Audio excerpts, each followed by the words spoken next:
자, 우리가 터치 이벤트라고 하는 거를 온터치 이벤트라고 하는 메소드를 제정해서 오버라이드 해서 쓰는 방법에 대해서 좀 봤는데요. 자, 그런 방법처럼 써서 할 수 있는 게 여러 가지가 있어요. 그래서 아까 우리가 봤던 것처럼 메인 액티비티만 하더라도 자, 여기에 커서를 갖다 놓고 오른쪽 마우스 버튼 눌러서 소스 오버라이드 임플리먼트 메소드 해보면, 자, 여기 보시면 일단 액션 바이 액티비티에 on back pressed라고 하는 거 있죠. on back pressed, 이거는 우리가 시스템 백 키를 눌렀을 때 호출이 돼요. 그래서 예를 들면 이걸 선택하고 OK 눌렀어요.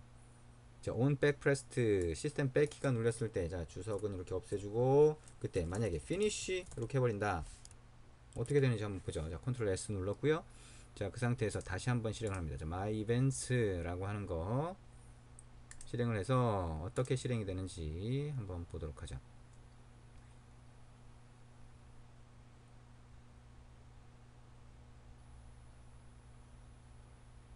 자, 시스템 백키 누르면, 아유, 근데 이거는 원래 이 화면이 피니시 되는 거네요. 그쵸? 그러니까 on back prest에서 피니시 누르면 구분이 안 되는군요.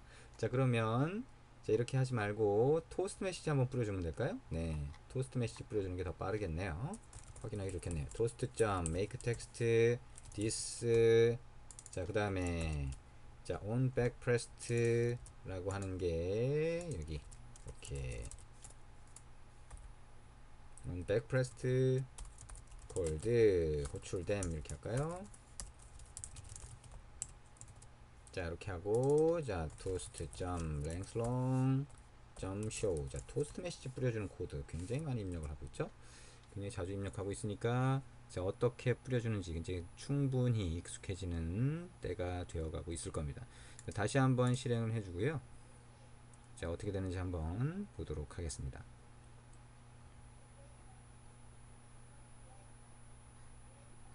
자, 그러면 자, 이렇게 해서 실행을 했을 때 어떻게 보이나 한번 보면 되겠죠.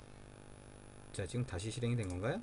자, 다시 실행이 된 건지, 이렇게 됐네요. 그죠? on back press 호출됨이라고 메시지가 떴습니다. 자, 이렇게 백키, 시스템 백키가 클릭됐을 때 호출되는 메소드도 있고요. 다시 한번 가보면 source override implement 메소드 가보면, 자, 여기에 프래그먼트 액티비티 눌러보면 뭐가 있어요? on key down이라고 하는 것도 있어요.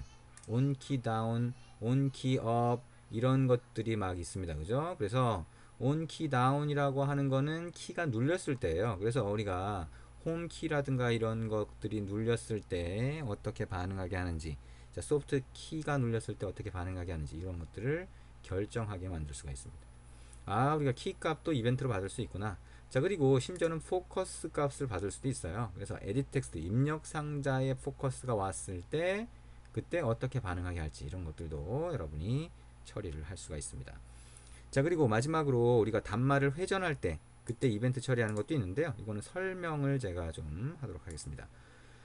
자, 여러분이 그 샘플 프로젝트 소스 중에서 단말 방향 전환하는 그 소스가 있는데요. 단말 방향 전환하는 거는 되도록이면 실제 단말에서 테스트를 해보시는 게 좋습니다. 그래서 실제 단말에서 실제 방향을 바꿨을 때 이 레이아웃이 같이 바뀌게 하거나 아니면 메시지가 보여지게 하거나 이런 것들이 가능하다는 거죠. 자, 단말 방향을 바꾸게 하려면 여러분이 그 매니페스트의 정보를 등록하는 게 필요해요. 그래서 액티비티, 메인 액티비티 같은 게 있으면 여기 보시면 안드로이드 땡땡에서 config changes라고 하는 정보를 입력하죠. 그래서 config changes라고 하는 거를 자, 여러분이 입력을 해줄 필요가 있습니다. 그래서 자, config changes 입력을 한다라고 볼 수 있는데, 자, config changes 잠깐 보면요.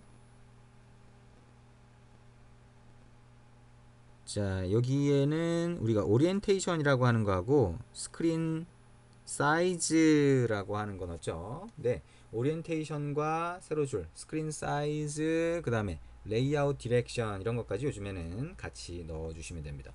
그래서 어쨌든 config changes라고 하는 게 매니페스트에 들어간다라고 하는 걸 알 수가 있고요. 자, 그거는 샘플 프로젝트 소스를 한번 보시면 됩니다. 자, 그러면 우리가 메인 액티비티 코드에서 이렇게 그 다음에 on configuration changed라고 하는 메소드를 재정의할 수가 있어요. 아까처럼 재정의해서 찾아주면 그 메소드를 찾아주면 재정의할 수가 있는데 자, 이 메소드가 호출이 돼요. 방향이 바뀌었을 때. 그래서 여러분들이 이제 그 오리엔테이션 정보를 자 여기에 new config라고 하는 이 컨피규레이션 객체가 전달되는데 new config.orientation이라고 하면 얘가 가로 방향인지 세로 방향인지 방향을 바꿀 때마다 얘가 호출이 됩니다. 자 그럼 그때 토스트 메시지를 띄워주면 방향 전환할 때 얘가 가로 방향으로 됐는지 세로 방향으로 됐는지 알 수가 있는 거죠. 그렇죠? 자 그래서 그렇게 집어넣을 수가 있다라고 하는 거고요.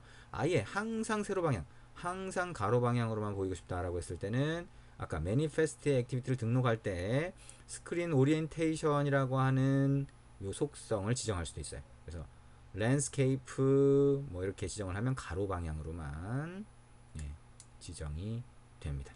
자 이렇게 해서 우리가 자 방향 전환하는 이벤트 이걸 어떻게 봤는지 한번 같이 봤어요. 자 이렇게 간단하게 설명을 한 거는 여러분이 샘플 프로젝트를 실행해 보시면 쉽게 알 수가 있고요.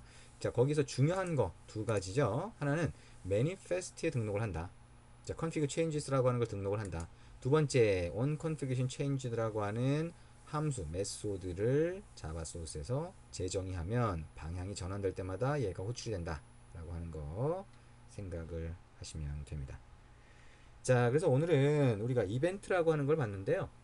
사실 터치 이벤트라고 하는 거 우리가 보긴 했지만 터치 이벤트 손가락이 눌렸을 때 떼어졌을 때 아니면 쭉 우리가 손가락을 움직였을 때 누른 상태에서 움직였을 때 이런 것들을 구분해서 처리해야 되는 내용들이 있어요. 그거는 앞으로 우리가 자주 사용을 하게 될 겁니다. 그래서 여기에서는 터치했을 때 이벤트를 그렇게 재정의해서 쓰는 방법이 있다. 자 그리고 그거를 할 때 우리가 제스처라고 하는 걸 써서 할 수 있다 라고 하는 것만 간단하게 봤습니다. 우리가 다음번에 터치 이벤트 나올 때는 각각의 눌린 상황, 때는 떼어지는 상황, 아니면 끌어당기는 상황 이런 상황들을 구분하는 방법도 같이 한번 보게 될 겁니다. 수고하셨습니다.